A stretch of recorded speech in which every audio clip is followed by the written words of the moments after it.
This grilled chimichurri tofu is herby and packed with flavor. It is an excellent high-protein, plant-based dish for grilling indoors or outdoors. Whisk together the marinade by combining oil, vinegar, soy sauce, and spices. Then add thick slices of super firm tofu, which holds up best on the grill thanks to its dense, sturdy texture.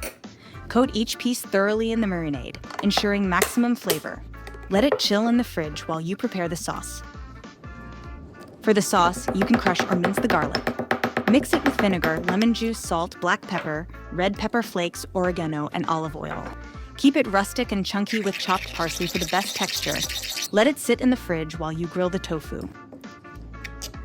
Heat up the grill to medium-high and lightly oil the grates to prevent sticking. Place the tofu on the hot grill and cook for about 4 to 5 minutes per side or until it has nice char marks. The key is to let it sear before flipping. If it sticks, it's not ready yet. Once grilled, transfer the tofu to a plate. Generously spoon the sauce over the top. Serve with a simple salad, grilled veggies, or some crispy potatoes. Whether you're meal prepping or want to grill, this tofu is a must-try. Visit nutsandtwigs.com for all the details.